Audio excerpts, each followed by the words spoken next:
ನಮಸ್ಕಾರ ಸ್ನೇಹಿತರೆ, ಮೊದಲಿಗೆ ನಿಮಗೆಲ್ಲರಿಗೂ ನನ್ನ ಯೂಟ್ಯೂಬ್ ಚಾನಲ್ಗೆ ಸ್ವಾಗತ ಸುಸ್ವಾಗತ.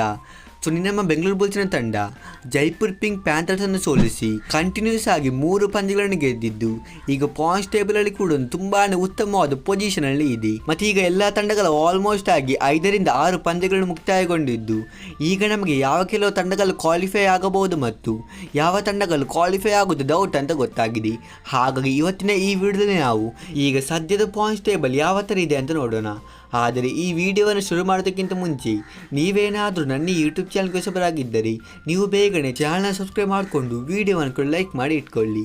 ಹಾಗಾದರೆ ನಾವು ಇನ್ನೂ ತಡ ಮಾಡದೆ ಬೇಗನೆ ಈ ವಿಡಿಯೋವನ್ನು ಶುರು ಮಾಡೋಣ. ಸೊ ಈ ಬಾರಿಯ PKL ಅಲ್ಲಿ ಪಾಯಿಂಟ್ಸ್ ಟೇಬಲ್ ಟಾಪ್ ಅಲ್ಲಿ ಇರೋದು ಯಾರಪ್ಪ ಅಂದ್ರೆ ದಬಂಗ್ ಡೆಲ್ಲಿ ಅವರು.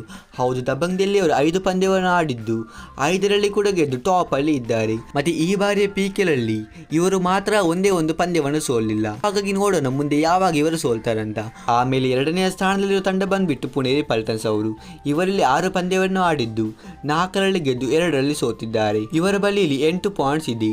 ಆಮೇಲೆ 3ನೇ ಸ್ಥಾನದಲ್ಲಿ ಯು ಮುಂಬೈ ಇದ್ದು ಇವರಲ್ಲಿ 6 ಪಂದ್ಯಗಳಲ್ಲಿ 4ರಲ್ಲಿ ಗೆದ್ದು 2ರಲ್ಲಿ ಸೋತಿದ್ದಾರೆ. ಇವರ ಬಳಿ ಕೂಡ 8 ಪಾಯಿಂಟ್ಸ್ ಇದೆ. ಮತ್ತೆ 4ನೇ ತಂಡ ತೆಲುಗು ಟೈಟನ್ಸ್ ಅವರಲ್ಲಿ 5 ಪಂದ್ಯವನ್ನು ಆಡಿದ್ದು 3ರಲ್ಲಿ ಗೆದ್ದು 2ರಲ್ಲಿ ಸೋತು 6 ಅಂಕವನ್ನು ಪಡೆದಿದ್ದಾರೆ. ಆಮೇಲೆ ಇಲ್ಲಿ 5ನೇ ಸ್ಥಾನದಲ್ಲಿ ಬಂದ್ಬಿಟ್ಟು ನಮ್ಮ ಬೆಂಗಳೂರು ಬುಲ್ಸ್ ಇದೆ. ಹೌದು ಫ್ರೆಂಡ್ಸ್, ಬೆಂಗಳೂರು ಬುಲ್ಸ್ ಇಲ್ಲಿ ಬಾಟಮ್ ಇಂದ ಟಾಪ್ಗೆ ಬಂದಿದೆ. ಈಗ ನಮ್ಮ ತಂಡ ಟೋಟಲ್ ಆಗಿ 6 ಪಂದ್ಯವನ್ನು ಆಡಿದ್ದು 3ರಲ್ಲಿ ಗೆದ್ದು 3ರಲ್ಲಿ ಸೋತಿದ್ದು ಟೋಟಲ್ ಆಗಿ 6 ಪಾಯಿಂಟ್ಸ್ ಇದೆ. ಆಮೇಲೆ 6ನೇ ತಂಡ ಬಂದ್ಬಿಟ್ಟು ತಮಿಳ್ ತಲೇವಾಸ್.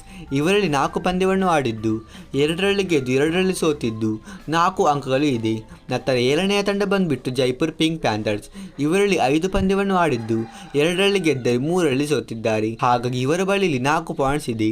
ಆಮೇಲೆ 8ನೇ ಸ್ಥಾನದಲ್ಲಿ UP ಯೋಧರ್ಸ್ ಮತ್ತು 9ನೇ ಸ್ಥಾನದಲ್ಲಿ ಹರಿಯಾಣ ಸ್ಟೀಲರ್ಸ್ ಅವರು 4 ಪಂದ್ಯಗಳಲ್ಲಿ 2ರಲ್ಲಿ ಗೆದ್ದು 2ರಲ್ಲಿ ಸೋತು 4 ಅಂಕಗಳನ್ನು ಪಡೆದಿದ್ದಾರೆ. ಆಮೇಲೆ ಪಾಯಿಂಟ್ಸ್ ಟೇಬಲ್ ಅಲ್ಲಿ 10, 11 ಮತ್ತು 12ರಲ್ಲಿರುವ ತಂಡಗಳಾದ ಪಾಟ್ನಾ ಪೈರೇಟ್ಸ್, ಗುಜರಾತ್ ಜೈಂಟ್ಸ್ ಮತ್ತು ಬೆಂಗಾಲ್ ವಾರಿಯರ್ಸ್ ಅವರು ತಲಾ 5 ಪಂದ್ಯವನ್ನು ಆಡಿದ್ದು 1ರಲ್ಲಿ ಗೆದ್ದು 4ರಲ್ಲಿ ಸೋತಿದ್ದಾರೆ. ಹಾಗಾಗಿ ಇವರ ಬಳಿಯಲ್ಲಿ 2 ಪಾಯಿಂಟ್ಸ್ ಇದೆ. ಸೊ ಫ್ರೆಂಡ್ಸ್, ಈ ಬಾರಿಯ PKL ಅಲ್ಲಿ ಎಲ್ಲ ತಂಡಗಳು ಮಿನಿಮಮ್ ಆಗಿ 1 ಪಂದ್ಯವನ್ನು ಗೆದ್ದಿದೆ. ಸೊ ಈಗ ನಾವು ಪಾಯಿಂಟ್ಸ್ ಟೇಬಲ್ ಅನ್ನು ನೋಡಿದ್ರೆ ಎಲ್ಲ 12 ತಂಡಗಳಿಗೆ ಕೂಡ ಕ್ವಾಲಿಫೈ ಆಗುವ ಚಾನ್ಸ್ ಇದೆ. ಹಾಗಾಗಿ ಯಾವ ತಂಡ ಕ್ವಾಲಿಫೈ ಆಗುತ್ತೆ ಮತ್ತು ಯಾವುದಾಗೋದಿಲ್ಲ ಅಂತ ಹೇಳಲಿಕ್ಕೆ ಆಗೋದಿಲ್ಲ. ಸೊ ಇದು ಆಗಿತ್ತು ಹೊಸ ಪಾಯಿಂಟ್ಸ್ ಟೇಬಲ್. ನಾವು ಸಿಗೋಣ ಹೀಗೆ ಮುಂದಿನ ಇಂಟ್ರೆಸ್ಟಿಂಗ್ ವಿಡಿಯೋದಲ್ಲಿ. ಅಷ್ಟರವರೆಗೆ ಬೈ.